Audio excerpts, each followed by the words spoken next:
Hola, ¿qué tal? Sean todos bienvenidos a Mente y Salud, transformando tu vida en una nueva oportunidad con el doctor Carlos Rojas Malpica. Doctor, en la entrevista anterior que vimos en el canal de YouTube, conversamos sobre la situación que estaba ocurriendo en Venezuela. El doble terremoto que sacudió el país el mes pasado y que sigue trayendo repercusiones al mismo. A mí me gustaría hablar en esta entrevista un poco sobre las pérdidas y el duelo que se puede generar por una situación trágica como la que vivimos. Para comenzar, me gustaría darle las gracias por acompañarnos nuevamente y también saber qué es el duelo inicialmente. Sí, yo también agradezco mucho la posibilidad de compartir con la audiencia de NC Pharma y de este programa de Mente y Salud, que me parece que es un aporte interesante pues, para la salud mental de la población. El duelo, bueno, duelo es una palabra que viene de dolor. Lo que duele, pues, viene de dolor. Todos experimentamos dolores, pues. Si no pudiéramos sentir dolor, no nos protegeríamos de lo que nos hace daño. Nosotros nos protegemos de lo que nos hace daño precisamente porque duele. Duele, y el duelo no es solamente dolor físico. El dolor sensorial o físico, que es el que se produce por un proceso inflamatorio o por un traumatismo sobre un sector de la anatomía, no es lo mismo que el dolor vital. El dolor sensorial es localizado. Por ejemplo, si uno está clavando un clavo y se da un martillazo en el dedo, pues por supuesto que le duele, eso es doloroso, pero es un dolor localizado, circunscrito. Correcto. En la medida en que sea más fuerte, puede, digamos,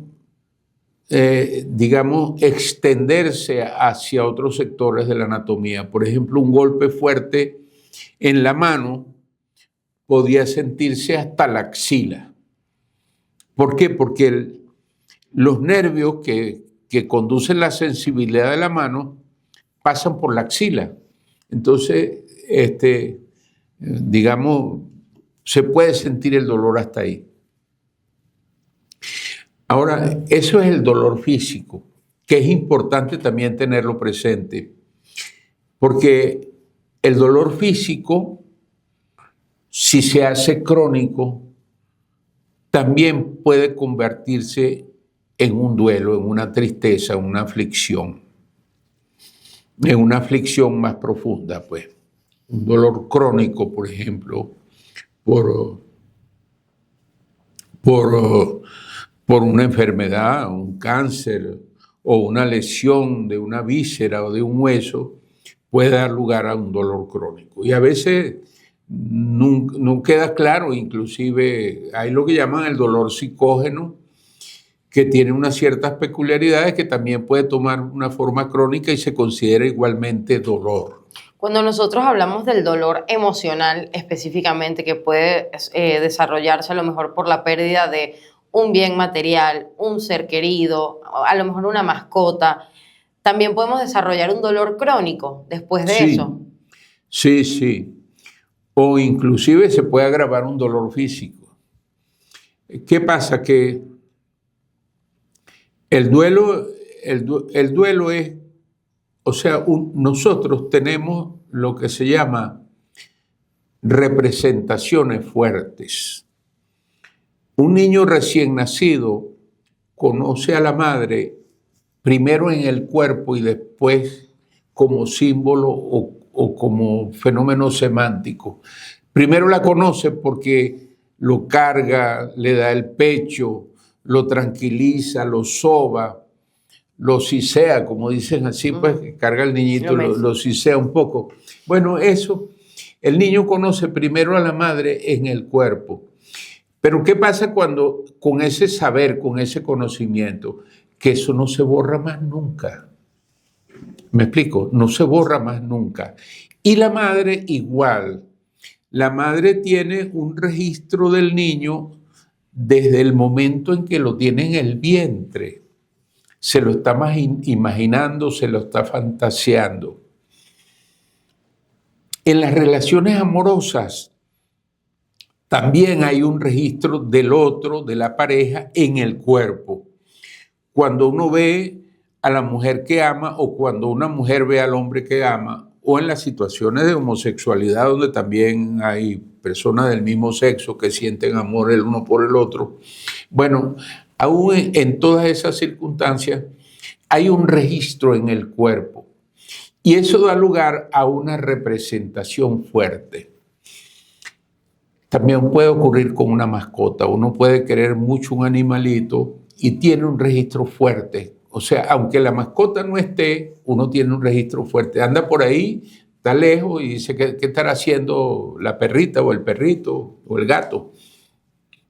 Bueno, ¿qué pasa? Que cuando se pierde una persona querida, no solamente es la ausencia del otro que se fue, sino que esa representación fuerte, la pérdida de esa otra parte de la representación de la madre, del hijo de la madre, del hermano, de la mascota, produce un dolor.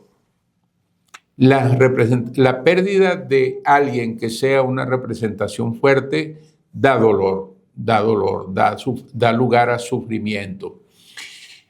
Porque cuando el niño está con la madre y Sigmund Freud decía que todo placer resulta de la liberación de una tensión dolorosa. Eso parece paradójico. Dice, ¿cómo es eso de que uno tiene que sentir malestar para sentir placer? Bueno, algo de cierto tiene esa afirmación. El niño, cuando está muy mal y la madre lo carga y le da el pecho, el niño tiene una reacción de alarma muy fuerte cuando tiene hambre. El hambre en un recién nacido no es lo mismo que el hambre en un adulto. El hambre es una sensación de mucho malestar en un recién nacido.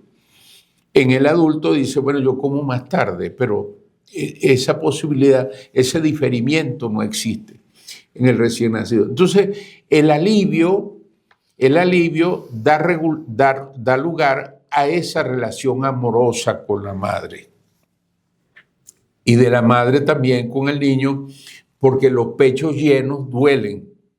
Y el alivio de la succión da una sensación de placer. Aparte de que también es placentero el regazo y cargar al niño es una sensación placentera para la madre.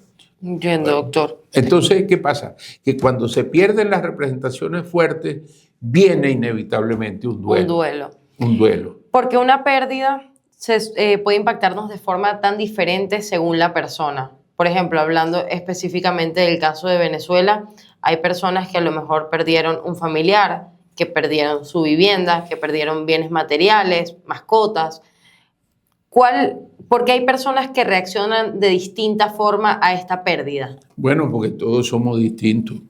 Sí, siempre va a ser distinto. O sea, uno describe, digamos, el duelo como reacción general, pero cada persona es un mundo y cada quien tiene referentes distintos y tiene experiencias vitales distintas. Entonces, una persona que ha pasado por muchos duelos lo vive de manera distinta.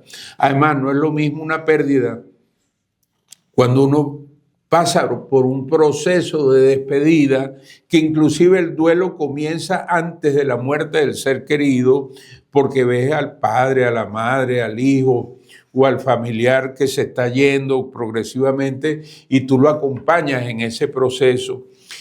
Eso no puede ser lo mismo que la pérdida súbita, como ocurrió en la tragedia, en el terremoto. Que no es algo esperado para nada. Que es inesperado, que interrumpe tan seriamente la vida. Entonces, no todos los duelos son iguales, ni todas las personas lo viven de la misma manera. Todos lo vamos a vivir de manera distinta. Por eso hay que tener cuidado con los consejos genéricos. Los consejos genéricos pueden ayudar en términos genéricos, Pero después cada quien tiene que particularizar su duelo, porque cada uno de nosotros es distinto. El ser humano es la especie que produce más singularidades. Tú puedes tener una hermana gemela y dice, es idéntica a mí. No, no es idéntica. Siempre hay una pequeña diferencia. Y entre los hermanos también, los que no somos gemelos más todavía. Totalmente.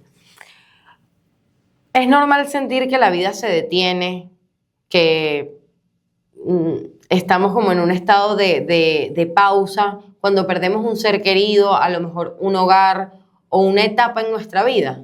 Sí, claro. O sea, nosotros respondemos con dolor y sufrimiento frente a toda pérdida. El duelo es producto de una pérdida. Claro, estamos hablando de pérdidas humanas, pero también un duelo puede sobrevenir por una ruina económica, ¿verdad? Por la pérdida de una mascota, ya lo dijimos también. Por la pérdida de la libertad también puede producir un duelo. Bueno, el esfuerzo más grande que hace una familia de clase media es adquirir una vivienda. ¿Qué pasa si de un día a otro, en un minuto, pierdes la vivienda? Claro que es fuerte. Representa muchísimo más que solamente un bien material. Claro, no es un bien material, ahí estás tú, ahí está presente la persona. El mundo que nosotros vivimos está permanentemente investido, cargado con nuestros valores. Por ejemplo, no es lo mismo el teléfono que me regaló mi hija al teléfono que yo compro. El que me regaló mi hija tiene un valor distinto. Si yo tengo una prenda que fue de mi padre, por ejemplo un anillo, el anillo de matrimonio de mi abuelo o algo así, eso no son los gramos de oro que pesa eso, sino la carga que tiene encima por el valor que porta, ¿verdad?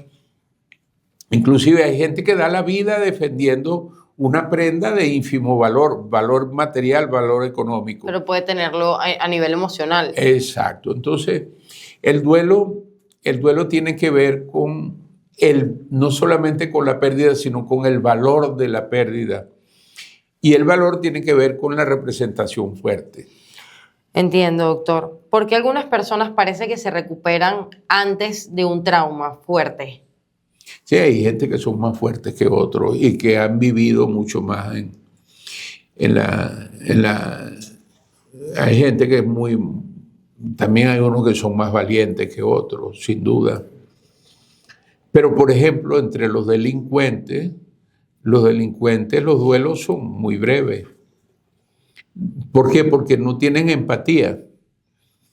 Empatía es la capacidad de estar en el sentimiento del otro. La palabra empatía significa I'm feeling, estar dentro del sentimiento del otro. Ponerte en los zapatos de la otra persona. Poniéndote en los zapatos del otro, exacto. Y entonces los delincuentes tienen menor capacidad de empatía, por eso maltratan a la gente, porque no les duele el sufrimiento del otro. Ok, referente a lo que sucedió en el país, que ya todos conocemos, ¿qué emociones son esperables durante este proceso de aprender a convivir con el trauma quizás o con la situación que todavía se está viviendo? Sí, vamos a seguir sufriendo por las pérdidas materiales, por las pérdidas simbólicas. Ya te lo expliqué, lo que significa una casa es el esfuerzo de toda la vida. Correcto. La pérdida de las pérdidas humanas. Y es inevitable que tengamos una temporada de sufrimiento. El tiempo no se puede medir, no hay una medida de decir hasta aquí puede sufrir y de aquí en adelante es patológico. No, pero habrá una recuperación gradual, por supuesto. Habrá en la mayoría de las personas. Y algunas personas van a sufrir mucho tiempo. Hay personas que no se recuperan nunca de un duelo. Por ejemplo, para una madre es mucho más difícil superar la muerte de un hijo que para un hijo superar la muerte de la madre. La madre porque lo vive como parte de su cuerpo. Es un registro tan fuerte que es parte de su cuerpo. Y hay madres que pueden sentir, yo tengo la impresión de que mi hijo tiene tal cosa en este momento y lo llaman. Tú dices, ¿cómo es eso? Bueno, el cuerpo humano tiene misterio, o sea, no todas las cosas se explican. Una cosa es comprender y otra cosa es explicar. Explicar son procesos lógicos. 2 más 2 son 4, 4 más 4 son 8, etc. Eso es explicar. Pero comprender es comprender los motivos, y los motivos son las vivencias. ¿Por qué tú acaricias a tu hermano o a tu papá o le pasas la mano por la cabeza a tu tío y tal? Bueno, porque lo quiere. Eso no es una explicación, eso es una comprensión. Comprendemos la relación sentimental. No es un proceso lógico, aunque tenga componentes lógicos, pero lo gobierna son los sentimientos, pues. Es un duelo más complejo, sin duda. Sí. Hablando un poco sobre el tema de la valentía, que lo estaba comentando en la pregunta anterior, ¿es saludable mantenerse fuerte, mantenerse valiente, mantenerse firme y reprimir lo que nosotros estamos sintiendo en realidad? Bueno, yo creo que es saludable, bueno, los que son valientes por condición natural son así, pues, son así y no se pueden artefactar un comportamiento distinto. Pero digamos que no es cuestión de que uno decida lo que va a sentir, uno no decide sus sentimientos. Si tú amas a un hombre, tú lo amas, pues ya eso no entra en la decisión, no es una decisión. La razón por la cual un hombre y una mujer se atraen no es un proceso racional. Si tú le dices a una chica, le dices, mira, ¿y por qué tú te enamoraste de él? Bueno, porque él es bueno, es trabajador, es ingeniero, trabaja, produce dinero, etc. Dice, mira, aquí está este viejito de 95 años que tiene esas mismas características. Sí, pero yo no quiero ese viejito. Entonces, ¿por qué? Porque hay otro componente que no es exactamente ese registro de virtudes, pues. Entiendo. Inclusive hasta cierto grado de picardía y de malicia puede resultar atractivo. Claro. Por ejemplo, uno dice, un hombre agresivo puede resultar atractivo para una mujer. Bueno, un hombre agresivo es un buen depredador. Y una tigra quiere un tigre que sea un buen depredador. Y una mujer tiene el registro, me perdonan, no es nada ofensivo ni mucho menos, pero tiene el registro de una tigra, como el hombre también tiene el registro de un tigre. O sea, tenemos registros filogenéticos, podríamos decirlo de manera más algo respetuosa. Que a lo mejor es instintivo por protección. Sí. Doctor, vamos a hacer un pequeño corte ahorita para continuar después con la entrevista para conocer nuestros aliados de Mente y Salud.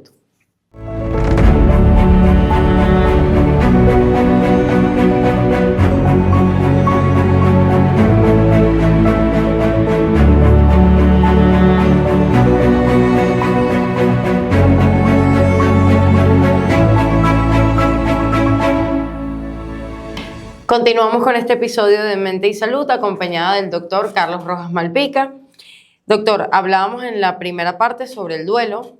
A mí me gustaría saber, ahorita que tenemos un duelo a nivel nacional, que es general, ¿cómo podemos acompañar nuestras emociones sin dejar que las mismas nos consuman? Sí. Ya más o menos adelantamos, ¿verdad? Primero, no hay que negar el dolor ni el sufrimiento, hay que aceptarlo porque es parte de nuestra respuesta.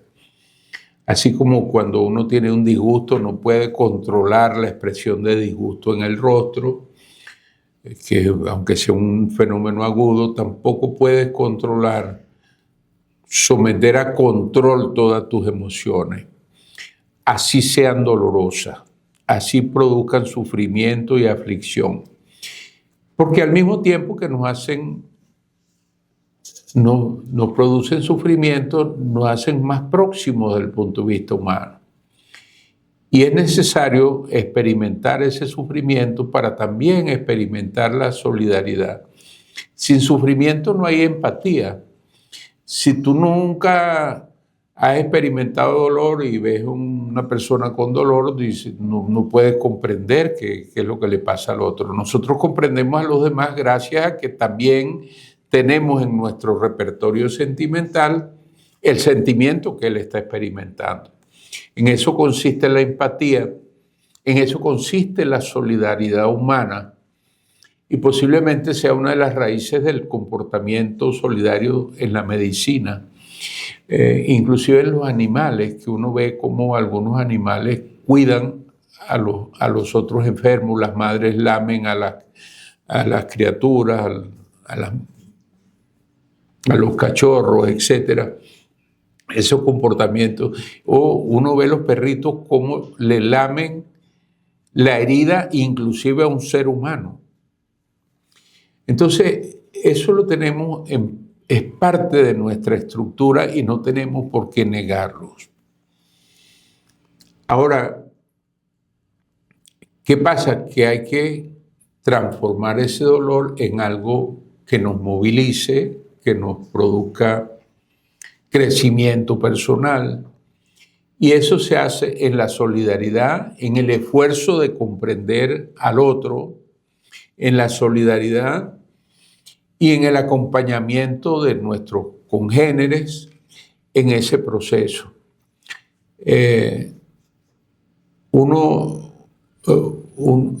¿Por qué la Iglesia Católica, para el caso de Venezuela, no quiere decir que los demás, digamos, religiones no tengan rituales, pero ¿por qué la Iglesia Católica tiene mejores protocolos, por decirlo así, para el duelo que la condición atea, por ejemplo?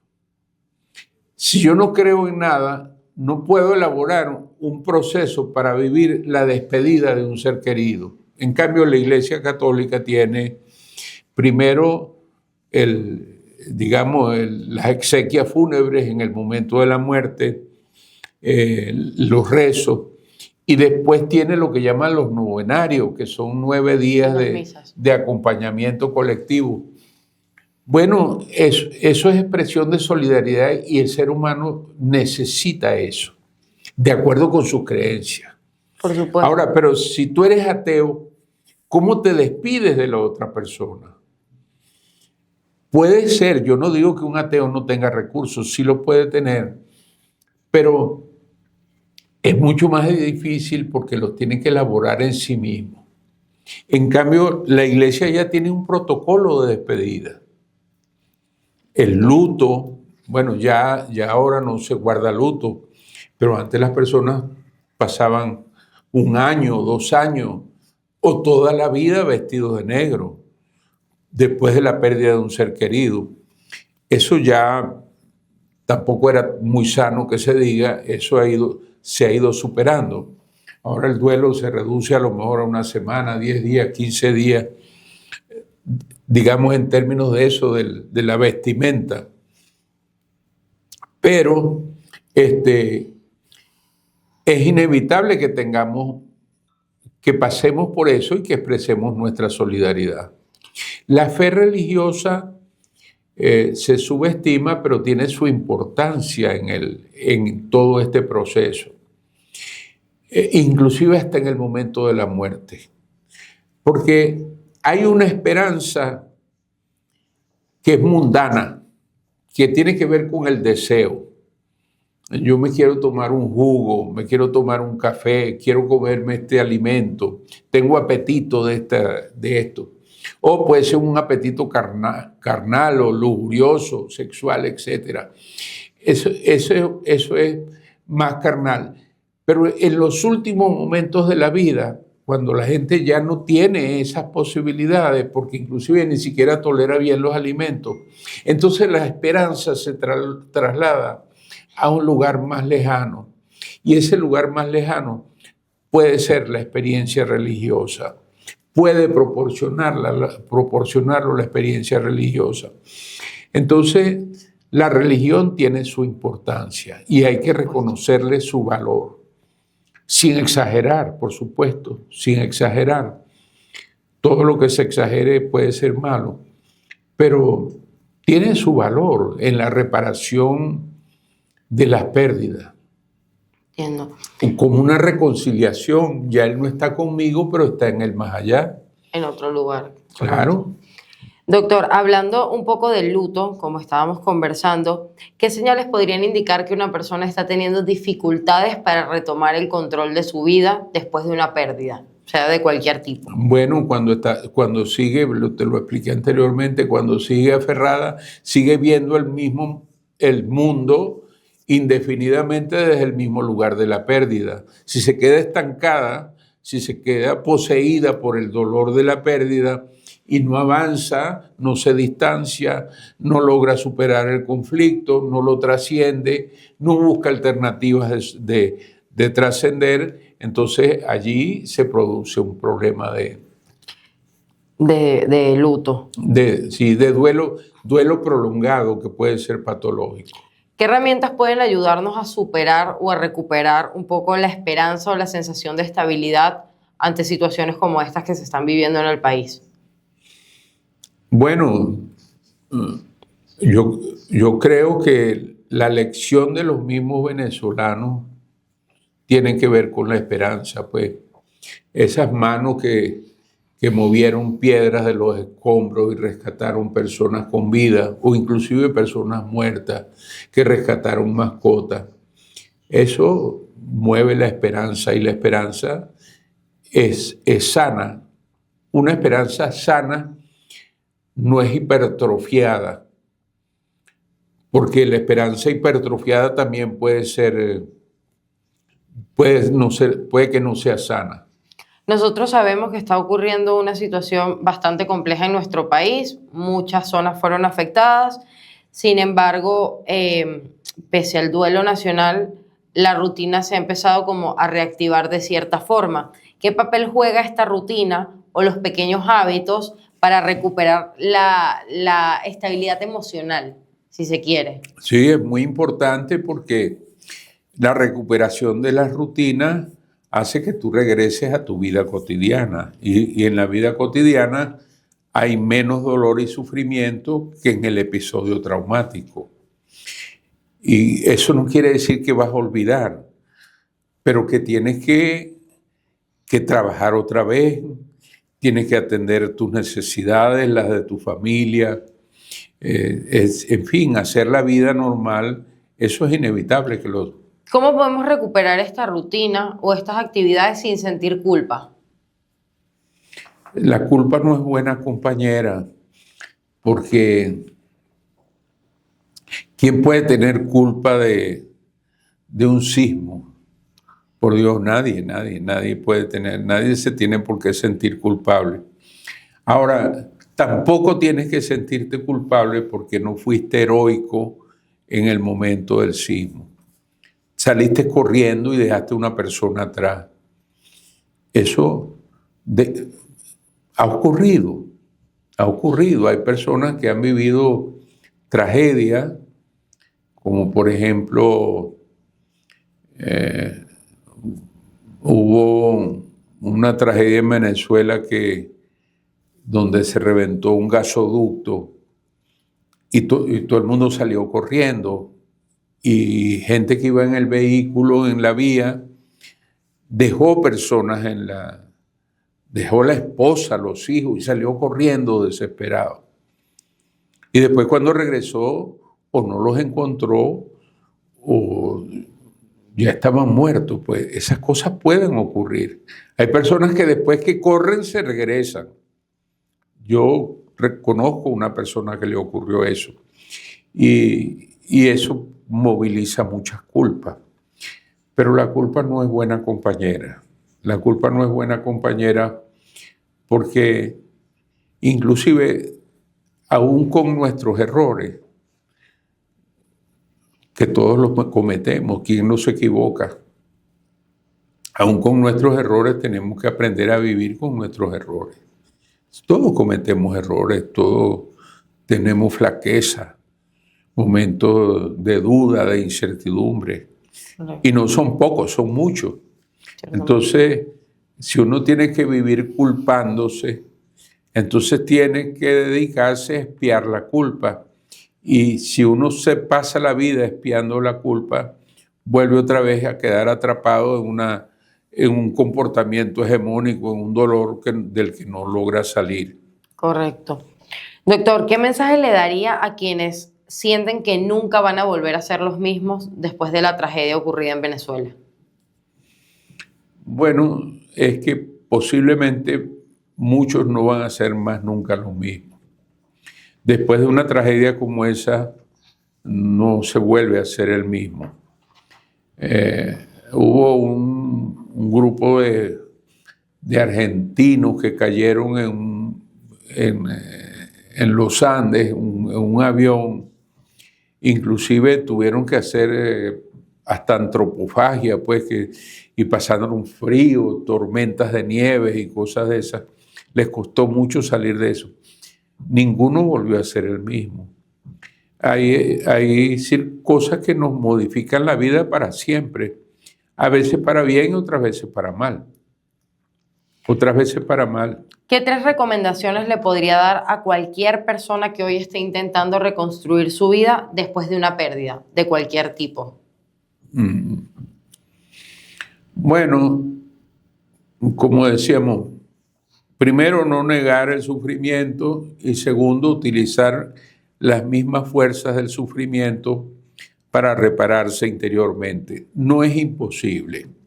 El ser humano tiene una inmensa capacidad de recuperación, impresionante.